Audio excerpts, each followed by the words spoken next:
Hi, thanks for stopping by. Today I wanted to share with you a book that I have written entitled Recovering Self-Worth, 21 Life-Changing Actions. Now I know 21 sounds like a really big number.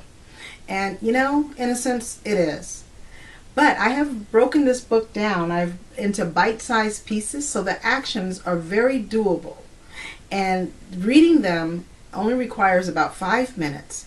But then there are action steps at the end of each chapter that's going to help you to implement what you have read. So while the reading is only about 5 minutes, I don't recommend that you rush through the action steps part of it.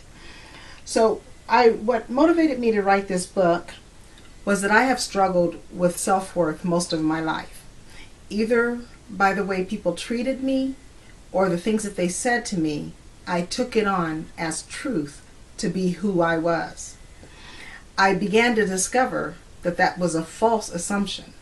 I am not who others say I am. As I began to practice some things, to do some things different, and that's just it. If I wanted different, I had to do different. So as I began to practice some things differently, I started to see myself differently. Those things, those scales that other people had placed upon me began to shed off of me. And the real me began to shine through. So in my book, I give you the 21 steps that I also took to improve my self-worth, to get to who I really was. So today I'm just going to share with you one chapter. Self-worth is no longer comparing yourselves to others. Betty went for a walk through the park. As she walked, she noticed how nice a lady's hair looked. She thought to herself, if only I had hair like that, I would be able to do much more with my hair. As she continued her walk, she ran into her friend Debbie. She left Debbie thinking, if I had her nose, it would be more proportionate with my face and improve my overall appearance. As she was finishing her walk, she stopped at the crosswalk where she saw Karen sitting in her fancy sports car. She thought, if I had a career like Karen's, I would really be complete. By the time she had returned home, she had manufactured a whole new person with fabulous hair, a great nose, and an incredible career. Betty was quite satisfied until she went for a walk the next day. How many of us can relate to Betty? The grass is always greener on the other side. We look through rose-colored glasses at others and what they have, not realizing the weeds still have to be pulled and the grass still needs to be mowed, even on the other side. We, by unique design, are created with everything needed to thrive, enjoy, achieve, and appreciate the person that we are. We are fearfully and wonderfully made, and we stand second to no one except to God alone. We are no less in value than the next guy.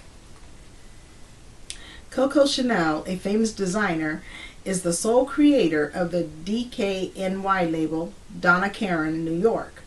Since then, this label has seen many new additions in the fashion segment. She is noted for quoting, "In order to be irreplaceable, one must always be different." The very thing that sets us apart is the very thing we are trying to change. It is our uniqueness that causes our light to shine the brightest. If Coco Chanel understood this principle as she created her fashions, how much more would the designer himself create us to be different? Self-discovery is a wonderful thing. You begin to notice things you really enjoy doing and things you're good at. You start to notice things you like about your physical appearance. You begin to see all of your beauty. All those hidden talents start to appear. You start to notice the little things like your favorite color. I just happened upon my favorite color one day. For the longest time, my favorite color was always someone else's favorite color. If it was purple because of Prince and Purple Rain, it was yellow because it was my mother's favorite color. One day I was looking through my closet and I noticed most of my clothes had green tones. As I walked through my house, more green. That's when I realized green is my favorite color. As we are taking time to get to know ourselves, we are seeing there are so many wonderful things about us that it is not necessary to try to be someone else. Self-worth strives at being authentic. It is your authentic self that will soar to the great heights. And your height is not the height of someone else's. If we are constantly look at others, we may very well miss our own mark. Betty was creating a Frankenstein. Anytime we're out to change ourselves to be like someone else, we're working in the lab. The more I get to know me, the less I want to be them. That's not to say I haven't met some great people. There are people I admire, but I no longer want to mold myself into them. Give yourself permission to embrace who you are, who you were designed to be. So that's the reading aspect of it. After the reading part, there's an area, it's take action.